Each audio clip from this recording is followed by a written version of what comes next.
Hello guys, good evening. So guys, vision की 11 सितंबर की daily current affairs की magazine आ गई है। तो चलिए हम आज के फर्स्ट टॉपिक के साथ स्टार्ट करते हैं। पीएम लॉन्च्ड पीएम मत्स्य संपदा योजना। तो गाइस, तो प्रधानमंत्री ने अभी कौन सी योजना लॉन्च करी है? प्रधानमंत्री मत्स्य संपदा योजना। ठीक है, तो भाई पहले आपको ये पता होना चाहिए किस मिनिस्ट्री के अंडर आती है, क्योंकि ये बहुत ज़्यादा इंपॉर्टेंट बन जाता है। तो ये जो योजना है वो किसके अंडर आती है? Ministry of fisheries, animal husbandry and dairying के अंडर आती है।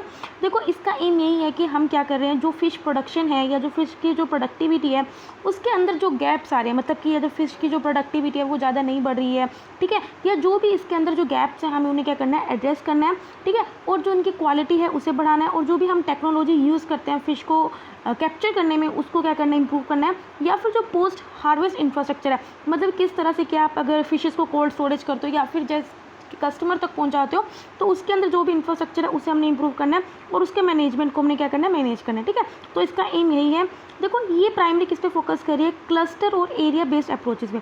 देखो गाइस, क्लस्टर और एरिया बेस्ड अप्रोचेस क्या, हमने जैसे पढ़ा था किस तरह से फार्मर्स के क्लस्टर होते हैं, उसी तरह क्या होंगे, तो फिशरमैन होंगे उनके भी क्या होंगे, क्लस्टर्स हुआ करेंगे।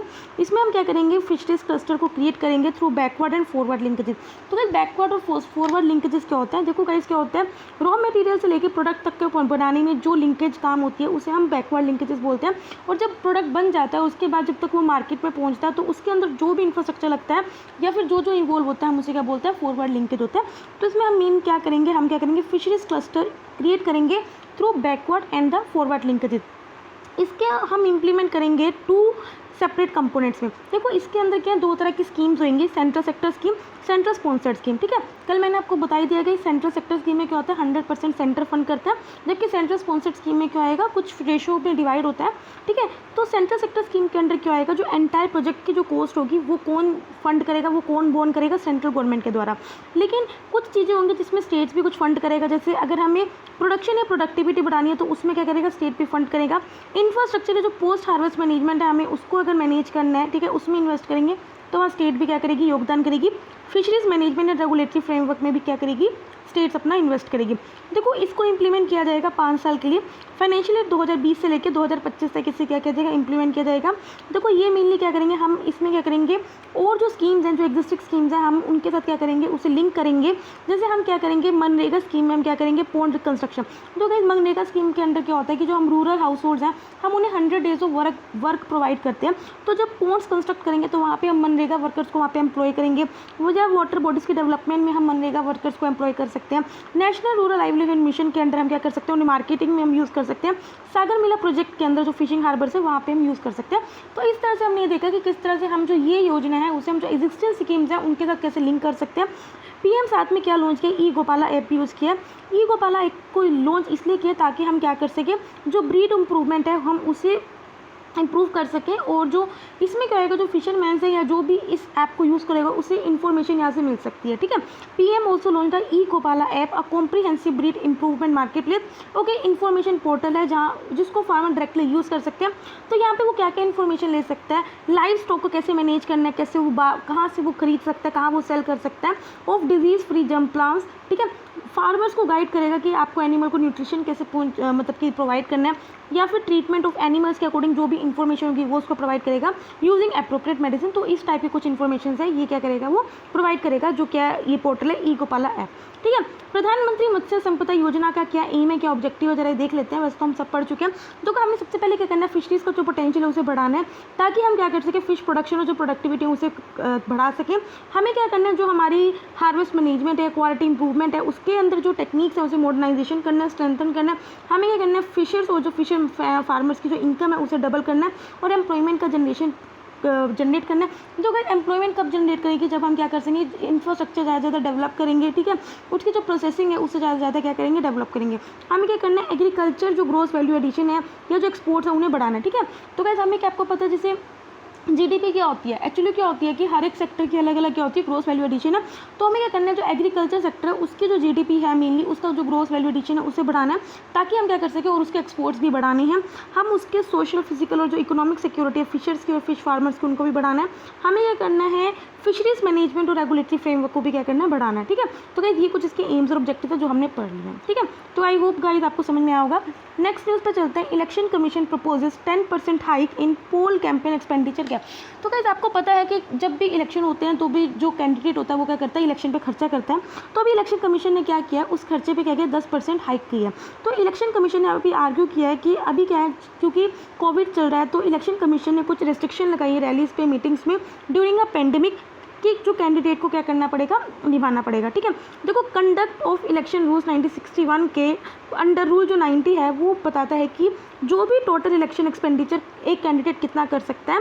ठीक है, उसमें बताता है कि जो लोकसभा के अंदर अगर कोई कैंडिडेट मतलब कि खड़ा हो रहा है वो 70 लाख तक क्या कर सकता है, एक्सपेंडिचर कर सकता है। और अगर वो किसी लेजिस्लेटिव असेंबली से खड़ा हो रहा है तो वो 28 लाख तक क्या कर सकता है, एक्सपेंड कर सकता है। ठीक है, उसमें क्या ये लिमिट लगा रखी है, इससे ज़्यादा वो खर्चा नहीं कर सकता। ठीक है, candidate shall not exceed maximum limit. ठीक है, ये लिमिट को हमने इसमें हर एक एक्सपेंसेस फिक्स हैं, जैसे प्रिंटिंग कोस्ट, जैसे आप पता है जो पोस्टर छापते हैं। ठीक है, इलेक्ट्रॉनिक एडवर्टाइजमेंट, ये सब कवर है, पब्लिक मीटिंग, ये सब इसमें कवर है। ठीक है, इलेक्शन कमीशन क्या है, कुछ लिमिट इम्पोज कर सकता है कैंपेन एक्सपेंडिचर पे, लेकिन वो कैंडिडेट के अकॉर्डिंग है। ठीक है, किसी भी पॉलिटिकल पार्टी पे इलेक्शन कमीशन क्या करता है, लिमिट नहीं लगाता एक्सपेंडिचर पे। एक कैंडिडेट के द्वारा क्या, एक कैंडिडेट पे क्या लगाता है, इलेक्शन एक्सपेंडिचर की लिमिट लगाता है। देखो ये मैंडेटरी है कि हर एक कैंडिडेट को एक क्या करना होता है, एक बैंक अकाउंट क्या खुलवाना होता है, जिसमें वो एक्सपेंसेस के सारे इसमें मेंशन करने होते हैं। कैंडिडेट को मतलब कि उसको जरूरी है कि कैंडिडेट को क्या करने की, जो अपनी एक्सपेंडिचर स्टेटमेंट है वो इलेक्शन कमीशन को सबमिट करनी पड़ेगी with in 30 days of completion of the election. जब इलेक्शंस पूरे खत्म हो चुके हैं उसके 30 दिन के अंदर क्या करना होगा, उस कैंडिडेट को अपनी एक्सपेंडिचर स्टेटमेंट है वो सबमिट करनी होगी किसको, इलेक्शन कमिश्नर को। ठीक है, अगर उसने कोई भी इनकरेक्ट अकाउंट की इन्फॉर्मेशन दे दी या उसने अगर एक्सपेंडिचर बियॉन्ड द लिमिट कर दिया तो उसको डिस्क्वालीफाई कर सकते हैं 3 साल के लिए। ठीक है, अब ऐसा क्यों है, एक्सपेंडिचर लिमिट पे क्या क्या इश्यूज़ हैं। अभी क्या है, कैंडिडेट क्या है, ट्रू पोल एक्सपेंसेस नहीं प्रोवाइड कर पाता, पॉलिटिकल पार्टीज इसमें कवर नहीं है, क्योंकि हमने क्या देखा कि अभी सिर्फ क्या कैंडिडेट कवर्ड है, पॉलिटिकल पार्टीज कवर नहीं है। लिमिट को काउंटर प्रोडक्टिव भी है, क्योंकि कभी कभी क्या जो ऑनेस्ट कैंडिडेट है, जो एक्चुअल में खर्च करना चाहता है, जो वाइट मनी खर्च कर रहा है, वो क्या है एक मैक्सिमम लिमिट के बाद क्या कर सकता है, स्पेंड नहीं कर पाता। तो इस वजह से क्या है, जो अभी इलेक्शन कमीशन ने क्या किया, जो इलेक्शन एक्सपेंडिचर एक्सपेंस है उसमें 10% क्या किया, हाइक किया। ठीक है, इन इशूज़ के कारण आगे बढ़ते हैं। India Japan mutual military logistic agreement. ठीक है, तो गाइस हम हमेशा ऐसे कुछ एग्रीमेंट पढ़ते रहते हैं, जैसे कल हमने पढ़ा था इंडिया फ्रांस और यूएसए का शायद ऐसा कुछ एग्रीमेंट पढ़ा था। ठीक है, तो अभी क्या है, इंडिया और जापान ने क्या किया है, एक एग्रीमेंट साइन किया जिसे बोल रहे हैं मिलिट्री लॉजिस्टिक एग्रीमेंट। तो गाइस मिलिट्री लॉजिस्टिक एग्रीमेंट के अंडर क्या होता है, मेनली इसलिए होता है कि अगर कभी हम क्या कर सकते हैं कि जापान वाले इंडिया का जो लैंड है उसे यूज़ कर सकते हैं अपने मिलिट्री मतलब कि कोई भी अगर ऑपरेशंस हैं। ठीक है, इंडिया वाले जापान का लैंड यूज़ कर सकते हैं मिलिट्री ऑपरेशंस में, या अगर कोई भी स्ट्रेटेजिक हमें इन्वॉल्वमेंट होनी है तो, या फिर कोई एक्सरसाइजेज हम कैरी कर सकते हैं, तो इसमें क्या करते हैं, ये म्यूचुअल लॉजिस्टिक एग्रीमेंट हमें इसी को ही बोलते हैं। देखो इंडिया और जापान ने अभी क्या किया है, इस एग्रीमेंट को साइन किया है for reciprocal provision of supplies and services between the armed forces of India and the self defence forces of Japan. India की आर्म्ड फोर्सेज और जापान की सेल्फ डिफेंस फोर्सेज के बीच में ये एग्रीमेंट साइन हुआ। तो मैंने आपको बता दी कि इसमें क्या होता है, इवन क्या करते हैं कि जो इंडिया की जो मिलिट्री है वो जापान यूज़ कर सकते हैं, इवन जो जापान की अगर मिलिट्री है वो इंडिया भी यूज़ कर सकती है अगर कुछ ऐसा इवेंट आ जाए। ठीक है, ये एग्रीमेंट ऑलरेडी साइन है हमारी और कंट्रीज़ के साथ भी, जैसे यूएसए के साथ भी है, ऑस्ट्रेलिया के साथ भी है, फ्रांस के साथ भी है, साउथ कोरिया के साथ भी है, ओमन के साथ भी, सिंगापुर के साथ भी है। देखो गाइस यूएस ऑस्ट्रेलिया के साथ ऑलरेडी है, जापान के साथ अब हो गया, तो इसका मतलब इंडिया के क्वाड कंट्रीज़ में सबके साथ क्या हो गया, जो म्यूचुअल लॉजिस्टिक एग्रीमेंट है वो साइन हो गया है। ठीक है, रशिया के साथ जो एग्रीमेंट है वो अभी अंडर कंसिडरेशन है। तो कोई ये जो एग्रीमेंट हम साइन करते हैं वो 10 साल के लिए फोर्स में होता है। अगर 10 साल बाद के ये ऑटोमेटिकली एक्सटेंड हो जाता है अगले 10 साल के लिए, अगर किसी भी पार्टी ने डिसाइड नहीं किया कि हमें ख़त्म करना। देखो इसका सिग्निफिकेंस क्या, मतलब अगर हम ये एग्रीमेंट साइन करते हैं तो इसका क्या फ़ायदा है, वैसे मैं आपको ऑलरेडी बता चुकी हूँ लेकिन हम पढ़ लेते हैं। इसमें क्या कर सकते हैं, जो मिलिट्रीज़ हैं वो एक दूसरे का जो बेस है उसे यूज़ कर सकती हैं ड्यूरिंग बायलेटरल ट्रेनिंग एक्टिविटीज़ के अंदर, या फिर जो यूएन पीस कीपिंग ऑपरेशन के अंदर, या फिर ह्यूमैनिटेरियन इंटरनेशनल लीव के अकॉर्डिंग। ठीक है, अभी क्या कर रहा है जो चाइना है वो अपना क्या जो एक्सपेंड कर रहा है अपने आपको पता है, कभी मिलिट्री को कहीं खड़ी कर देता है, कभी किसी साउथ चाइना सी में खड़ा कर दिया, कभी स्टेट ऑफ मलक्का को ब्लॉक कर लिया। ठीक है, और आजकल वो लद्दाख में खड़ा हो रहा है। ठीक है, तो इससे क्या होएगा, जो इंडो पैसिफिक रीजन में क्या है हमारे लिए बहुत ज़्यादा स्ट्रेटेजिकली इंपॉर्टेंट हो सकता है।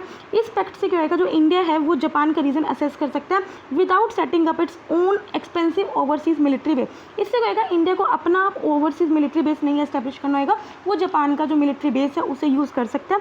अर्लियर जो पैक्ट्स ऑलरेडी यूएस और फ्रांस के साथ हो रखे हैं, जिसकी वजह से हमने उनके जो क्रूशियल बेस है हमने यूज़ भी किया है, जिबूटी, गुआनो, रियूनियन आइलैंड में, ठीक है।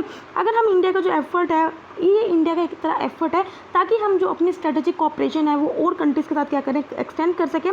तो अभी हमने जापान के साथ एक्सटेंड करके क्या किया है, हम जो 4 नेशन है जो क्वाड कंट्रीज़ के साथ हैं उसके हम चारों के साथ क्या हो चुके हैं, एक मिलिट्री लॉजिस्टिक एग्रीमेंट में आ चुके हैं, ठीक है। तो ये मैंने आपसे शुरू में डिस्कस कर लिया था।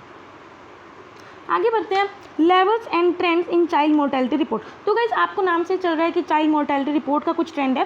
जो गाइस इस रिपोर्ट में क्या देखा है, जो भी चाइल्ड मोर्टेलिटी रेट है, देखो चाइल्ड मोर्टेलिटी रेट में भी काफ़ी मोर्टेलिटी रेट है। देखो हम देख लेते हैं, अंडर 5 मोर्टेलिटी रेट उसे बोलते हैं जब 5 साल तक की उम्र के बीच में 1000 लीव बर्थ पे कितने बच्चे मरते हैं, हम उसे क्या बोलते हैं, under 5 mortality rate. Neonatal mortality rate में हम कहते हैं कि जो 1000 लीव बर्थ पे जो बच्चे 28 दिन के पैदा हुए हैं उसमें अगर कोई बच्चे मरते हैं, कितने नंबर ऑफ बर्थ मतलब कितने नंबर ऑफ बच्चे जो मर रहे हैं उसे हम क्या बोलते हैं, नियोनेटल मोर्टेलिटी रेट बोलते हैं। एडोलसेंट मोर्टेलिटी रेट में क्या होता है, मेनली वो बच्चे जो 10 से 19 साल की उम्र में होते हैं, 1000 चिल्ड्रन में से जो बच्चे मरते हैं उसे हम क्या बोलते हैं, एडोलसेंट मोर्टेलिटी रेट, ठीक है। तो गाइस पहले मैंने आपको ये डिस्कस कर लिया। अब हम जरा न्यूज़ पे बढ़ते हैं। तो अभी रिपोर्ट ने शो किया कि किस तरह से हमने क्या किया, प्रोग्रेस किया newborn child mortality rate में from newborns to adolescent, as well as progress हमने कितनी करी है ताकि हम जो अपने सस्टेनेबल डेवलपमेंट गोल्स हैं उन्हें अचीव कर सके बाय 2030। तो क्या फाइंडिंग है, देखो जो अंडर 5 मोर्टेलिटी रेट है वो डिक्लाइन हुआ है, 1990 से 60% डिक्रीज़ हुआ है। जो 1990 में 93 होता था, मतलब कि हर 1000 लाइव बर्ड्स पे 93 बच्चे मरते थे, अब वो कितने मर रहे हैं, ओनली 38 मर रहे हैं 2019 में। सब सहारन अफ्रीका में हाईएस्ट अभी अंडर 5 मोर्टेलिटी रेट है। और अगर देखा जाए तो नाइजीरिया और इंडिया में सबसे ज़्यादा 1/3 जो अंडर 5 मोर्टेलिटी रेट है वो नाइजीरिया और इंडिया में एग्जिस्ट करता है। अगर हम न्यू बॉर्न मोर्टेलिटी रेट देखा जाए वो इतना डिक्रीज़ नहीं हो रहा है, मतलब कि अंडर 5 मोर्टेलिटी रेट तो डिक्रीज़ हुआ है लेकिन जो न्यू बॉर्न मोर्टेलिटी रेट है वो इतना अच्छा नहीं डिक्लाइन हो रहा है, मतलब कि हो रहा है लेकिन इतनी तेज़ी से डिक्लाइन नहीं हो रहा है, ठीक है। इसमें हम मेनली उन चिल्ड्रंस को काउंट करते हैं, ठीक है। मैंने आपको बता दिया जो 28 दिन तक के बच्चे होते हैं। 2019 में देखा गया जो 47% जितनी डेथ्स हुई हैं अंडर 5 में से, उसमें से जो न्यू नेटल डेथ्स हुई हैं 40% हुई हैं, ठीक है। अगर हम एडोलसेंट मोर्टेलिटी रेट देखें वो भी डिक्लाइन हुआ है, 40% डिक्लाइन हुआ है 1990 से। अगर 2019 में देखें तो 122 कंट्रीज हैं ऑलरेडी जो अपना सस्टेनेबल डेवलपमेंट गोल के अंदर जो टारगेट है वो अचीव कर चुकी हैं, जिसमें उन्होंने कितनी डेथ्स अचीव करी, 25 डेथ्स को अचीव करी, जो कि बहुत कम है पर 1000 लाइव बर्थ, ठीक है। इंडिया ने काफ़ी डिक्रीज़ किया न्यू नेटल मोर्टेलिटी रेट्स में। 1990 में जो ये डेथ्स 57 होती थी वो 2019 में कितनी होती है, ओनली 22 होती है। अगर हम सेक्स स्पेसिफिक डेथ्स देखें अंडर 5 तो 1990 में 122 मेल्स मरते थे पर 1000 मेल्स में और 131 फीमेल्स क्या होती थी, मरती थी पर 1000 में। लेकिन अभी डिक्लाइन हो गए, कितने हो गए, 34 मेल्स हो गए और 35 फीमेल्स हो गए 2019 में, ठीक है। अब हमें क्या करना है, कुछ ऐसे लाइफ सेविंग इंटरवेंशन हमें गवर्नमेंट के द्वारा लेने चाहिए ताकि हम क्या कर सकें, जो चाइल्ड मोर्टेलिटी रेट है उन्हें हम डिक्रीज़ कर सकें, स्पेशली किस में, लो और मिडिल इनकम कंट्रीज़ में, ठीक है। तो गाइस आई होप आपको समझ में होगा कि इस न्यूज़ में कुछ था भी नहीं, वैसे बहुत ईजी न्यूज़ थी। आगे बढ़ते हैं, financial minister unveils door step banking services and declares ease index reserve. तो क्या अभी क्या देखो ईज-2 क्या होता है, ये enhanced assess and service excellence होता है। तो इसको 2018 में लॉन्च किया था, किसके लिए लॉन्च किया था, पब्लिक सेक्टर बैंक्स के लिए लॉन्च किया था। तो अगर इसमें क्या होता है, मेनली हमें क्या करना है कि जो हम बैंकिंग फैसिलिटीज़ हैं हम उन्हें हर एक तबके को दे सकें, सोसाइटी के मतलब कि बैंकिंग को फाइनेंशियली हम क्या कर सकें, इंक्लूजन कर सकें। तो इसलिए हमने क्या किया था, ये ईज इंडेक्स को क्या किया था, लॉन्च किया था, ठीक है। तो अभी क्या किया, डोर स्टेप बैंकिंग सर्विसेज को इसका पार्ट बनाया गया, किसका, ईज का, that is the enhanced assess and service excellence का, ताकि हम क्या कर सकें, जो बैंकिंग सर्विसेज हैं उन्हें ईजिली प्रोवाइड कर सकें कस्टमर्स को उनके डोर स्टेप पे, ठीक है। तो इससे क्या होगा, हम ऐसे डोर स्टेप पे किस तरह से प्रोवाइड कर सकते हैं, कॉल सेंटर की हेल्प से, वेब पोर्टल की हेल्प से या मोबाइल ऐप के थ्रू से। इससे क्या होगा, जो कस्टमर्स हैं वो अपनी सर्विस रिक्वेस्ट को ट्रैक भी कर सकता है इन चैनल्स के थ्रू, ठीक है। जो ईज रिफॉर्म्स मैंने आपको पहले बताया था, ये पब्लिक सेक्टर बैंक्स के लिए आए थे, 2018 में लॉन्च आया था। इनका एम यही है कि हम क्या कर सकें, क्लीन और स्मार्ट बैंकिंग कस्टमर को प्रोवाइड कर सकें। जो भी कैपिटल इन्फ्यूजन होती है पब्लिक सेक्टर बैंक्स में वो किस पर डिपेंड होती है, पब्लिक सेक्टर बैंक की परफॉर्मेंस में। तो गाइस क्या होता है, हमें पता होता है कि हाँ यार SBI बैंक अच्छा है या PNB बैंक अच्छा है या ये बैंक अच्छा है, वो हम तो भी हम क्या करते हैं, उस बैंक में कैपिटल को क्या करते हैं, इन्वेस्ट करते हैं, ठीक है।